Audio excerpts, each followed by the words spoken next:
Hi everyone. Mani Vijay education அகாடமிலேருந்து மணிகண்டன் பேசுகிறேன். So அந்த அசிஸ்டன்ட் ப்ரொஃபஸருக்கான வீடியோ ஃபாலோ பண்ணிட்டு இருக்கிறவங்களுக்கு நல்லாவே தெரியும். அண்ட் ஆல்சோ நேற்று வந்து ஒரு ஜியோ விட்டுருந்தாங்க. அந்த ஜியோவை பற்றி தான் வந்து நம்ம டிஸ்கஸ் பண்ணலாம் அப்படின்னு சொல்லிட்டு வந்து நான் இதில் பேசிகிட்டு இருக்கேன். ஸோ இந்த வீடியோவில் நான் எதை பற்றி நான் சொல்ல போகிறேன் அப்படின்னா, அந்த ஜியோவில் 5 பேர்த்துக்கு மட்டும் அப்பாயின்மெண்ட் ஆர்டர் கொடுத்துருப்பாங்க 11 பேர்த்தில். அதை பற்றி ப்ளஸ் வந்து ஒத்துட்டிங்கன்னா நம்ம அந்த பிஹெச்டி ரெகுலேஷன்ஸ் வந்து ஒத்துனா டிஆர்பி வந்து தப்பாக அண்டர்ஸ்டாண்ட் பண்ணியிருக்காங்க. ஓகேங்களா? அது கவர்மெண்ட் ஜியோவில் வர அளவுக்கு தான் வந்திருக்கு. ஸோ அதை பற்றி நம்ம வந்து நம்ம டிஸ்கஷன் வந்து தான் பேச போகிறோம். அண்ட் ஆல்சோ நீங்கள் வேரியஸ் கொஸ்டின்ஸ் கேட்டிருந்தீங்க. டிஸ்டன்ஸ் எஜுகேஷன் கரஸ்பாண்டன்ட் கோர்ஸு, இதில் யூஜிபிஜியில் வந்து கரஸ்பாண்டன்ட் கோர்ஸு, அண்ட் ஆல்சோ வந்து கிராஸ் மேஜர் படித்தவங்களுக்கு எலிஜிபிலிட்டி, இந்த வேரியஸ் கொஸ்டின்ஸுக்கு வந்து தான் இந்த வீடியோவில் வந்து நான் ஆன்சர் பண்ணலான்னு இருக்கேன். ஸோ இந்த வீடியோவை மறக்காமல் பார்க்குறவங்க வந்து லைக் பண்ணிடுங்க, சப்ஸ்கிரைப் பண்ணிடுங்க, ஹைப் பண்ணிடுங்க.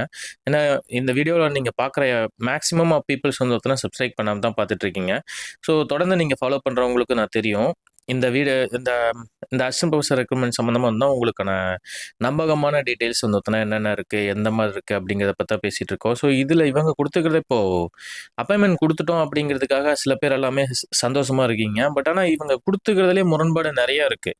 இந்த 5 சப்ஜெக்ட்டுக்கு அவசரமாக எலெக்ஷனுக்காக வந்து கொடுத்துட்டு, இதில் எந்த ஒரு ரெகுலேஷன்ஸுமே வந்து ஒழுங்காக ஃபாலோ பண்ணாமல் வந்து ஒரு ஜியோ போட்டு அவங்களுக்கு கொடுக்குற அளவுக்கு என்ன அவசரம் அப்படிங்கிறதுல நிறைய பேர்த்துக்கு கேட்டிருக்கீங்க. அண்ட் ஆல்சோ நிறைய பேர் வந்து இதில் சீனியாரிட்டி பாதிக்கப்படும் அப்படிங்கிற மாதிரி டிஸ்கஷன் இருக்கீங்க. அதில் ஜியோவில் வந்து கிளாரிஃபிகேஷன் கொடுத்துட்டாங்க. ஸோ ஒவ்வொன்றா நான் இந்த வீடியோவில் வந்து தான் உங்களுக்கு நான் எக்ஸ்பிளைன் பண்ணுறேன். அண்ட் ஆல்சோ அந்த பிஹெச்டி ரெகுலேஷன் இஷ்யூ வந்து பெருசாகவே வரும். ஸோ அதில் பார்ட் டைமில் படித்தவங்க எல்லாமே வந்து பார்த்துங்க. நேற்று நம்ம ஒரு கிளாரிஃபிகேஷன் போட்டு கொடுத்துருந்தோம். விளக்கம் கொடுத்துருந்தாங்கன்னு சொல்லிட்டு யூஜிசி, அதையும் பற்றி நான் சொல்கிறேன் நான். அதை ஆனால் இவங்க எப்படி அண்டர்ஸ்டாண்ட் பண்ணியிருக்காங்க அப்படிங்கிறதுல தான் பெரிய ஒரு முரண்பாடே இருக்குது. ஸோ இது பார்ட் டைமில் படித்தவங்களுக்கு ஒரு பெரிய ஒரு அடி தான் வந்து விழுந்திருக்கு. ஸோ இதை பற்றி தான் நம்ம இந்த வீடியோவில் டிஸ்கஸ் பண்ணலாம். இப்போது ஜியோ வந்து நேற்று ரிலீஸ் ஆயிருக்குது. இதில் இருக்கிற 4 லெட்டரை பாருங்கள். அவ்வளோ அவசரமாக வந்து போயிருக்குது. ஓகேங்களா? 4வது லெட்டர் தான் வந்து ஒத்துட்டிங்கன்னா காலேஜ் எஜுகேஷன்லேருந்து வந்து போயிருக்குது. 12/3க்கு வந்து போயிருக்கு. அதாவது என்னென்னா இன்டர்வியூ முடிஞ்சு அடுத்த வந்து சாயங்காலம் ரிசல்ட் ரிலீஸ் பண்ணுறப்பக்குள்ளாரே வந்து அவங்க வந்து லெட்டர் அனுப்பிச்சிட்டாங்க. அதாவது மீன்ஸ் என்ன, ரிசல்ட் எல்லாத்தையுமே வந்து அனுப்பிச்சிட்டாங்க. ஆஸ் பிகாஸ் ஆஃப் என்ன அப்படின்னா, இந்த போஸ்ட் வந்து gazetted post, assistant professor post வந்து கெஜெட்டட் போஸ்ட்டு. ஸோ ஜியோ வந்தால் மட்டும்தான் வந்து உங்களுக்கு அப்பாயின்மெண்ட்டே கொடுக்க முடியும். இது நிறைய பேருக்கு இந்த ரெகுலேஷன்ஸ் எல்லாம் வந்து தெரிஞ்சிருக்கும். கெஜெட்டட் போஸ்ட் அப்படிங்கிறதுல எல்லாமே வந்து கவர்மெண்ட் தான் வந்து போடும். மித்தது எல்லாமே வந்து அந்த கன்சர்ன் டிபார்ட்மெண்ட்டே வந்து அப்பாயின்மெண்ட் பண்ண முடியும். ஸோ கெஜெட்டட் போஸ்ட்டுக்கு ஜியோ வேணும்.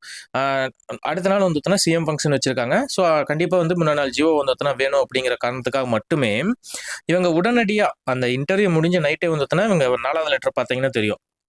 மேலே இருக்கிறது எல்லாமே வந்துட்டுனா ஆல்ரெடி கொடுத்த ஒவ்வொரு அரசாணைகளோட இதுதான். 4வது லெட்டர் இது, அந்த 3வது வந்து நோட்டிஃபிகேஷன், 4வது வந்து காலேஜ் எஜுகேஷன்லேருந்து போன வந்து லெட்ரு. காலேஜ் எஜுகேஷன்லேருந்து போன லெட்ரு இன்டர்வியூ முடிஞ்சு அந்த அன்னைக்கு நைட்டே போயிருக்கு. நைட்டு போனது அடுத்த நாள் வந்து ஜியோ ரெடி பண்ணிட்டாங்க. ஜியோ ரெடி பண்ணால் மட்டும்தான் அப்பாயின்மெண்ட் ஆர்டரே கொடுக்க முடியும். அதனால தான் அடுத்த நாள் வந்து வீடியோவில் வந்து ஒரு 5 பேர்த்துக்கு மட்டும் வந்து தான் கொடுத்துருப்பாங்க, எந்த ஒரு இஷ்யூஸும் இல்லாதவங்க.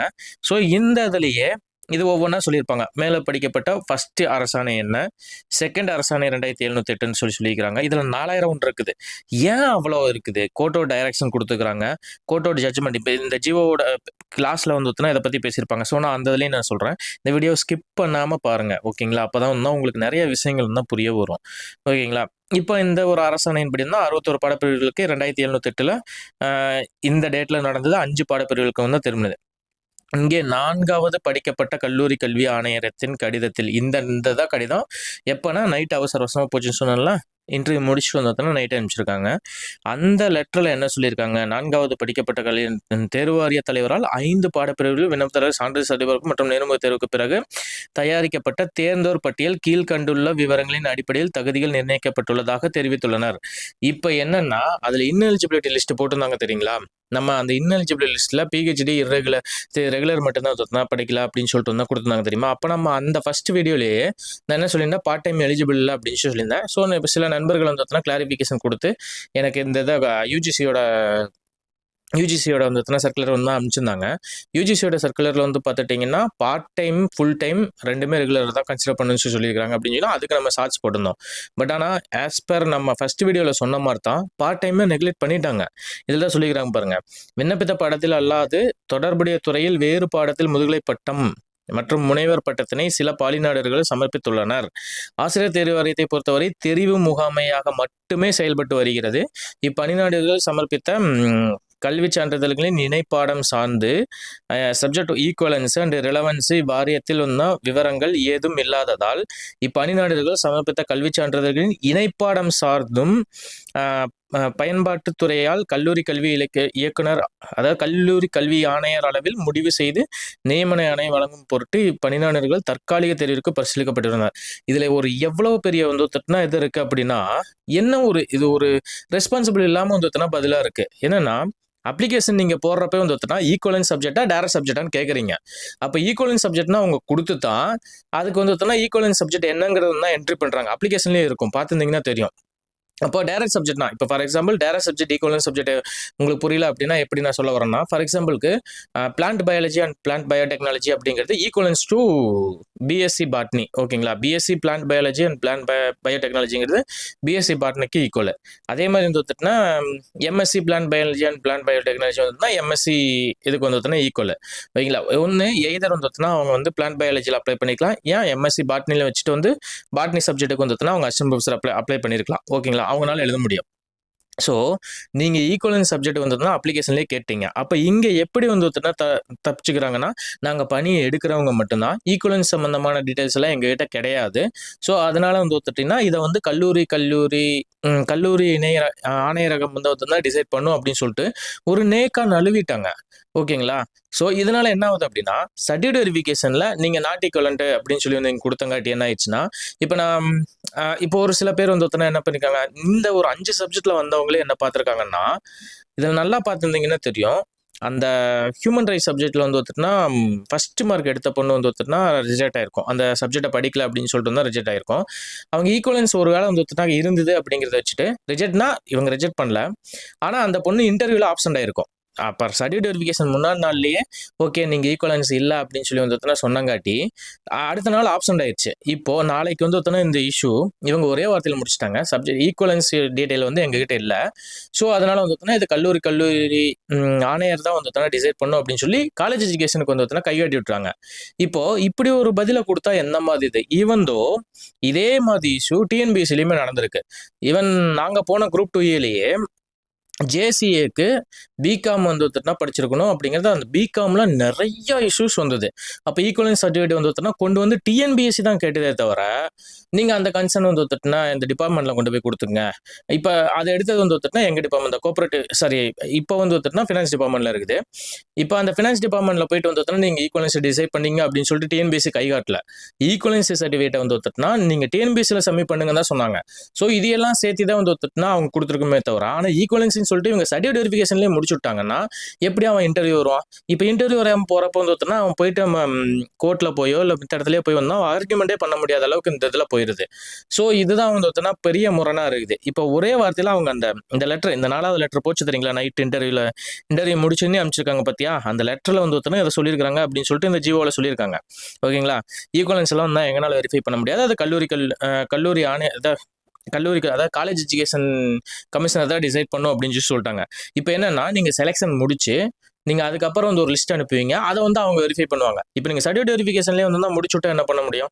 இதை தான் பண்ணியிருக்கீங்க. சில பேர் சர்டிஃபிகேட் வெரிஃபிகேஷன்லேயே உங்களுக்கு ஈக்குவலன்ட் இல்லைன்னு சொன்னோன்னே இன்டர்வியூ அட்டன் பண்ணாமல் போயிடுறீங்க.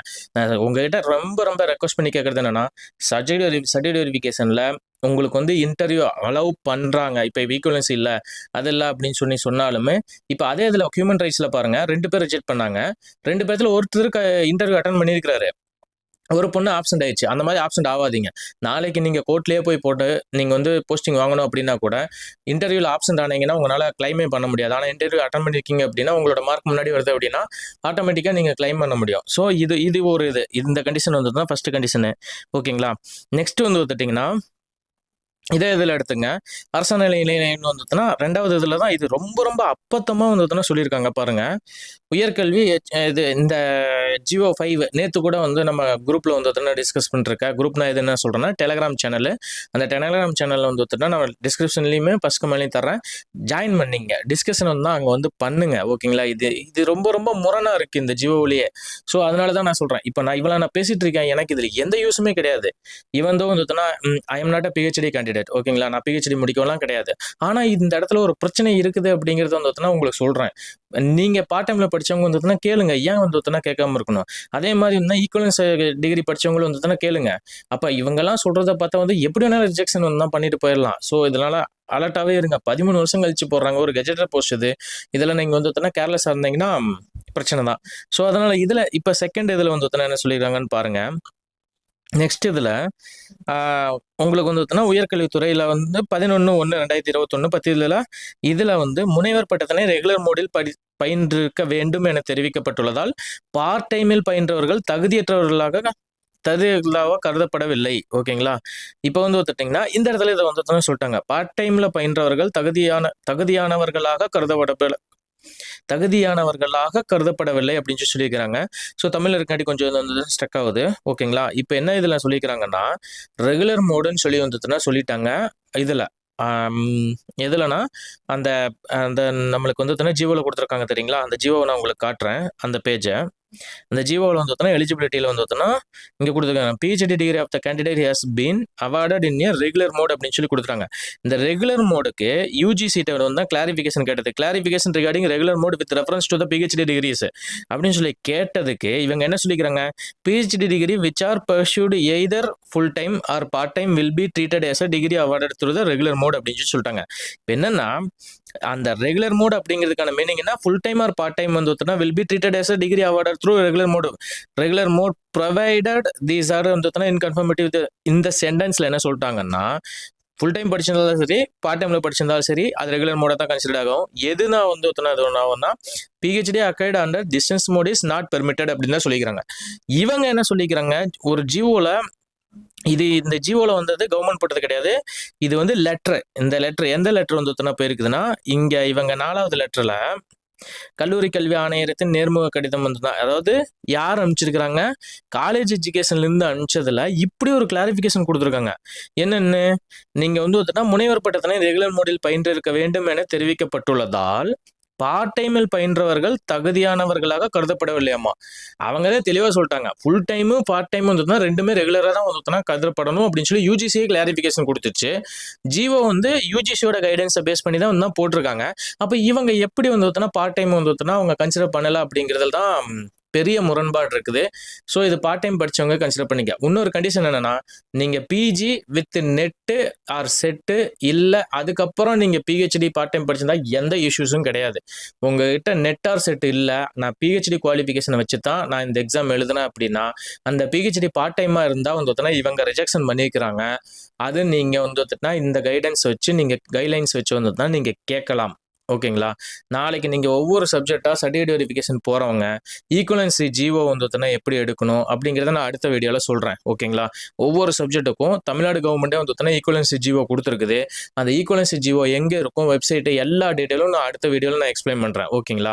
அண்ட் ஆல்சோ உங்களோட சப்ஜெக்டை நீங்க வந்து ஈக்குவலன்ஸ் சப்ஜெக்ட் கொடுத்துருந்தீங்கன்னா நீங்க அந்த ஜிஓ வித் வந்து வந்துட்டீங்கன்னா இந்த யூஜிசி கைட்லைன்ஸ் வந்து பார்ட் டைம்ல படிச்சவங்க வந்து யூஜிசி கைட்லைன்ஸ் வந்து எடுத்துட்டு போயிட்டு நீங்க கேளுங்க ஏன் வந்து ஒத்தனா இருக்குன்ட்டு. அதே மாதிரி உங்களுக்கு வந்து நீங்க இன்டர்வியூ அலோவ் பண்ணலனாலும் அலோவ் பண்ண சொல்லுங்க. இன்டர்வியூ முடிச்சுட்டு நீங்க அதுக்கப்புறம் பார்த்துக்கலாம் அப்படிங்கிறதே வந்து நீங்க பேசுங்க. ஓகேங்களா? இதுக்கப்புறம் பாருங்க, பார்ட் டைம் வந்து முடிச்சிச்சிங்களா. நெக்ஸ்ட் வந்து MPhil PhD degree regulation 2009 or 2016 இது வந்து சான்றிதழ்ல இதெல்லாம் குறிப்பிடாமல் வந்து வழங்கப்பட்ட பட்டச்சான்றிதழ்களை சமர்ப்பித்த பணியாளர்களை பொறுத்தவரை பயன்பாட்டு துறையானது கல்லூரி கல்வி ஆணையர் அளவில் முடிவு செய்து நியமன ஆணை வழங்க தெரிவிக்கப்பட்டுள்ளது. ஓகேங்களா? இப்போ இங்கேயும் வந்து கல்லூரி கல்வி ஆணையர் அளவில் வந்து முடிவு செய்து தெரிவிக்கப்பட்டுள்ளது. இதுல ஒண்ணு என்ன தெரியுங்களா, இதன் அடிப்படையில் 11 பேருக்கு வந்து கொடுக்கப்பட்டதுல 5 பேருக்கு மட்டும் தான் கரெக்டா இருக்குது. 6 பேர் பணி நடத்த கருத்துரு தனியாக அனுப்பப்படும் என்று தெரிவித்துள்ளார்கள். இவங்களுக்கு பிரச்சனை இல்லை. இவங்க இன்டர்வியூஸ் வந்து அட்டன் பண்ணிட்டாங்க, செலக்ட் ஆயிட்டாங்க, போயிட்டாங்க.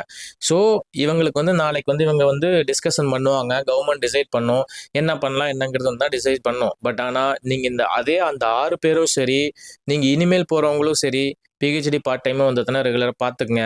ரெகுலேஷன்ஸ் வந்து எந்த மாதிரி வந்து அதாவது ஈக்குவலன்ட் டிகிரி வந்து எந்த மாதிரி வந்து இருக்குதுன்னு சொல்லி பார்த்துக்குங்க. இதை நீங்க வந்து கேட்டுங்க. இல்லை அப்படின்னா ஆட்டோமேட்டிக்காக உங்களுக்கு ரிஜெக்ட் இல்லை, உங்களுக்கு வந்து ஈக்குவலன்ட் இல்லை அப்படிங்கன்னொன்னுமே நீங்கள் வெக்ஸ் ஆயிருவீங்க. அடுத்த நாள் இன்டர்வியூ கூட ஒழுங்காக அட்டன் பண்ண முடியாது. இது எல்லாமே நடக்கும். ஸோ இதை பற்றி நான் உங்களுக்கு ஒவ்வொன்றா வந்து டிஸ்கஷனில் நான் சொல்கிறேன். இந்த வீடியோ கடைசி வரைக்கும் பாருங்க. ஓகேங்களா? இந்த லெட்டர்லாம் வந்து அவங்களுக்கு அனுப்பிச்சிக்கிறாங்க. அதனால 5 பேருக்கு வந்து நான் அப்பாயின்மெண்ட் கொடுக்குறேன் அப்படின்னு சொல்லி சொல்லிக்கிறாங்க. இதெல்லாம் ஆஸ் யூசுவல் வந்து பார்த்தீங்கன்னா நடக்கிறதா. 3 வருஷத்துல அது வந்து 2 வருஷம் வந்து தான் தகுதியான் பருவம். ஓகேங்களா? இத மெடிக்கல் சர்டிஃபிகேட் வந்து வாங்கி தரணும். ஓகே. மருத்துவக் குழு தகுதி சான்று வந்து எத்தன குடுக்கணும். சேராத பணியாளர்கள் சார்ந்த பணி விதிகளின் விலக்கப்பட்ட காலக்கெடுவிற்குள் பணி நியமன ஆணைகள் வந்து ரத்து செய்து ரத்து பண்ணி இப்ப என்னன்னா, பணியில் சேராத பணியாளர்கள்னு சொல்லிக்கிறாங்கல்ல. இப்ப சில பேர் வந்து தான் கேட்டிருந்தாங்க, சார் வந்து தான் நான் ஜாயின் பண்றது வந்து ஒரு அதுக்கு ஒரு செர்டைன் டைம்க்குள்ள இருக்கணும். உங்களோட அப்பாயின்ட்மென்ட் ஆர்டர்ல வந்து பார்த்தீங்கன்னா, குறிப்பிட்ட டைம் குடுத்திருப்பாங்க. 15 நாள், 30 நாள்னு சொல்லி குடுத்திருப்பாங்க. பட் ஆனா ஆஸ் பர் இங்க குடுத்திருக்காங்க பார்த்தா, பணி விதி 2016, 27 படி அந்த பணி நிபந்தனை சட்டம் வந்து பார்த்தீங்கன்னா என்ன சொல்லிக்கணும்னா 6 மாசம் வரைக்கும் நீங்க எக்ஸ்டென்ஷன் பண்ணலாம். ஓகேங்களா? ஸோ அதனால தான் அத பத்தி நான் வந்து உங்களுக்கு சொல்லியிருப்பேன். ஓகேங்களா? பணி நியமனம் பெற்ற நபர்கள் சமர்ப்பித்த பின்னர் அவர்கள் பணியில் சேர அனுமதிக்கப்பட வேண்டும். இதெல்லாம் இந்த சர்டிஃபிகேட்லாம் வந்து தான் குடுத்துருக்கணும் அப்படின்னு சொல்லிக்கிறாங்க. அதுக்கப்புறம் தான் 1 மாசம் வந்து ட்ரெய்னிங் குடுப்பாங்க. அதுக்கப்புறம் இங்க கடைசியில குடுத்துருக்காங்க பாருங்க. இவ்வரசாணையின் இணைப்பில் குறிப்பிட்டுள்ள உயர் பதவி உதவி பேராசிரியர் பணித் தெரிவானது மாண்புமிகு சென்னை உயர்நீதிமன்றத்தில் தொடரப்பட்ட நீதி பேராணை மனுக்கள், மேல்முறையீட்டு வழக்குகள் எண்கள் இதெல்லாம் குடுத்துருக்காங்க பார்த்தீங்களா? இதெல்லாம் நம்ம கேஸ் இருக்குது. 1360, 1364 ரிட் அப்பீலு இதெல்லாம் வந்து ஒத்துட்டா இதோட ரிசல்ட்ட பேஸ் பண்ணி தான் நான் வந்து ஒத்துனா உங்களுக்கு வந்து நான் குடுப்பேன். ஓகேங்களா? அப்படின்னு சொல்லிக்கிறாங்க. அதே மாதிரி மதுரை கிளையில சில கேஸஸ் வந்து பெண்டிங் இருக்குது. ஆகியவற்றை வழங்கப்படும் நீதிமன்ற இறுதி தீர்ப்பாணைக்கு உட்பட்டதாகும் அப்படின்னு சொல்லிக்கிறாங்க. குடுத்த எல்லா அப்பாயின்ட்மென்ட்டும் டெம்பரரியானது தான். ஓகேங்களா? இத தான் வந்து சொல்லிக்கிறாங்க. இதுல 5 பேத்துக்கு வந்து அப்பாயின்ட்மென்ட் ஆர்டர் போட்டுருக்காங்க. எந்தெந்த காலேஜ் அப்படின்னு சொல்லிட்டு வந்து தான் போட்டுருக்காங்க. ஓகேங்களா? இது போட்ட வரைக்கும் எந்த பிரச்சனையுமே இல்ல. இதுல வந்து சில விஷயங்கள் அந்த part time, regulations, equivalency courses இது எல்லாமே வந்து முரண்பாடா இருக்கு. இத நீங்க வந்து கரெக்ட்டா பார்த்து இது பண்ணீங்க. பார்ட் டைம் படிச்சிருக்கிறவங்க, பிஹெச்டி பார்ட் டைம் படிச்சவங்க வித்தவுட் நெட் செட்ல வந்து அப்ளை பண்ணியிருக்கிறீங்கன்னா, ஸோ நீங்க வந்து கிளாரிஃபிகேஷனோட நீங்க குடுக்க வேண்டியது உங்களோட கடமை. இதோட பிடிஎஃப் எல்லாமே வந்து நம்மளோட சேனல்ல இருக்கும். அதாவது டெலகிராம் சேனல்ல இருக்கும். டெலகிராம் சேனலோட லிங்க் வந்து நான் டிஸ்கிரிப்ஷன்லயுமே ஃபர்ஸ்ட் கமெண்ட்லயும் நான் குடுத்துருக்கிறேன். இதுல மேலும் மேலும் உங்களுக்கு டவுட் வந்துகிட்டே இருக்கும். நான் ஃபைனலா கன்க்ளூஷனா என்ன சொல்றேன் அப்படின்னா, யுஜி, பிஜி கரஸ்பாண்டன்ஸ்ல படிச்சிருக்கேன் சார். வித் நெட் செட் என்ட்ட பிஹெச்டில இல்ல அப்படின்னா நீங்க எலிஜிபிள் தான். யுஜி, பிஜி கிராஸ் மேஜர் படிச்சிருக்கிறேன். நான் யுஜில ஒரு இது, பிஜில வந்து கிராஸ் மேஜர் படிச்சிருக்கிறேன். வித் நெட் செட் நான் வச்சிருக்கேன் அப்படின்னா எலிஜிபிள் தான். பிஜி வந்து ஒரு சப்ஜெக்ட், பிஹெச்டி வேற சப்ஜெக்ட் வித்தவுட் நெட் செட் இந்த கண்டிஷன் நல்லா யோசிச்சுங்க. யுஜி, பிஜி ஒரே சப்ஜெக்ட் நீங்க என்ன வேணா படிச்சுங்க.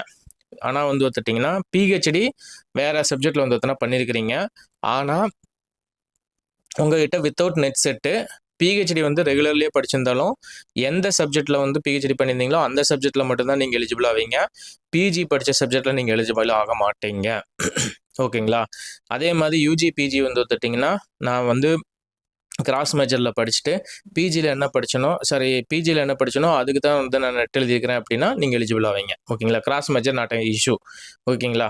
டிஸ்டன்ஸ் எஜுகேஷன்ல வந்து படிச்சிருந்தா UG, PG distance education with செட்னா பிரச்சனை இல்ல. பிஹெச்டி வந்து பார்ட் டைமோ இல்ல கரஸ்பாண்டன்ட்ல படிச்சிருந்தாலோ இப்ப இவங்க கொடுத்துக்கிற கண்டிஷன் படி எலிஜிபிள் இல்லைன்னு சொல்லிட்டாங்க. பார்ட் டைமுக்கு நீங்க போராடிக்கங்க. ஓகேங்களா? அவ்வளவுதான். நெக்ஸ்ட் வந்து பார்த்துட்டீங்கன்னா இந்த 3 கண்டிஷன்ல நீங்க எது இருந்தாலும் பிரச்சனையே கிடையாது. ஸோ அதே மாதிரி பிஎஸ்டிஎம் கேட்டிருந்தீங்க. பிஎஸ்டிஎம் அப் டு பிஹெச்டி வரைக்குமான்னு கேட்டா கிடையாது.